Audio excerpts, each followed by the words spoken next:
Quando nós falamos em migrações, é quase inerente se falar em trabalho, porque nós dependemos do trabalho para a nossa sobrevivência.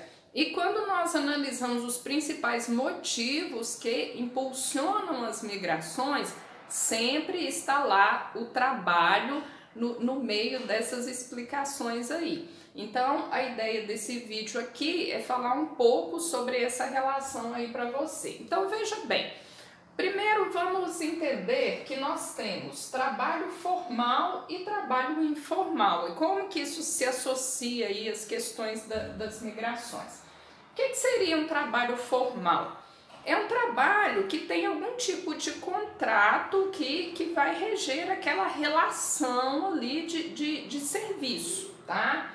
Então nós temos, pode ser um emprego em uma instituição privada, pode ser um emprego em um setor público, que a pessoa pode entrar através de um concurso, pode ser alguma prestação de serviço de algum profissional que vai fazer um determinado tipo de serviço e ele faz ali um contrato, né, por um período determinado, mas tudo regido pela lei, ou pode ser mesmo a constituição de uma empresa. Temos aí desde as pequenas, as médias, as grandes empresas, mas é um trabalho formal. Mas a gente tem também o trabalho informal. O que é um trabalho informal? É um trabalho que não tem um contrato assinado para especificar quanto que a pessoa vai ganhar, por quanto tempo ela vai trabalhar. Então, no trabalho informal, tudo é resolvido, é negociado através mesmo de uma conversa, sem nenhum documento. E agora, os tipos de trabalho informais são inúmeros, né? Desde vendedores ambulantes até pessoas que vão fazer um serviço aí para alguém. Agora nós relacionamos todo esse contexto também com a questão de formação profissional, educação, cursos de qualificação. Aí a gente tem uma situação complexa que quanto menos uma pessoa estuda, quanto menos formação ela tem, mais restritas vão ser as oportunidades dessas pessoas também. Então, quanto mais formação uma pessoa tem, maiores opções de escolha ela pode ter. Isso é no mundo todo, né? Só que na prática a situação é um pouco complexa, né? Por isso que eu coloquei aqui para você que são os conflitos que nós temos que permeiam toda essa situação aqui. Bem, a primeira questão é desemprego, e isso não é uma situação só do Brasil, não. Isso é uma situação mundial. O desemprego, ele faz parte da realidade do sistema capitalista. Ele é uma forma de controle, tá? Então, sempre, desde que existe o sistema capitalista, sempre existiu desemprego. Então, existe desemprego no mundo todo.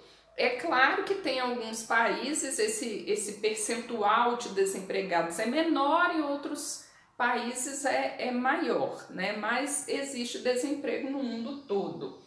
E nessa questão aí, quando a gente coloca a questão das migrações, muitas pessoas elas se veem ameaçadas quando no seu país de origem estão chegando pessoas que podem roubar o seu espaço, seja o seu espaço de trabalho formal ou de trabalho informal.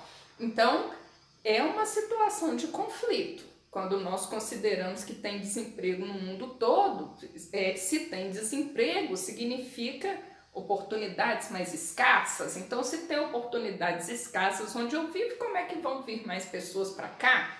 Né? E o contrário também, como é que eu vou para um outro lugar onde tem desemprego? Será que eu vou ter alguma oportunidade, algum lugar para que eu possa trabalhar e sobreviver? Então fica aí uma situação de conflito. E nesse contexto tem um fenômeno que nós chamamos de fuga de cérebros. O que é essa fuga de cérebro? Veja bem, os países mais ricos são os países que mais investem em desenvolvimento tecnológico. E as pessoas que são contratadas, que são admitidas para trabalharem nessas pesquisas que vão criar novas tecnologias, naturalmente tem que ser pessoas com um perfil específico, pessoas muito inteligentes, muito estudiosas, muito dedicadas. Então esses países, eles buscam pessoas com esse perfil no mundo todo. Então o Brasil mesmo tem muitos casos, se você fizer uma análise aí das grandes pesquisas científicas do mundo, quase todas você vai ver uma pessoa brasileira lá no meio trabalhando. Isso é uma fuga de cérebro, é um fenômeno que é chamado de fuga de cérebro, né? E nesse contexto todo, nessa salada toda aí, a gente tem um processo que a gente chama de xenofobia.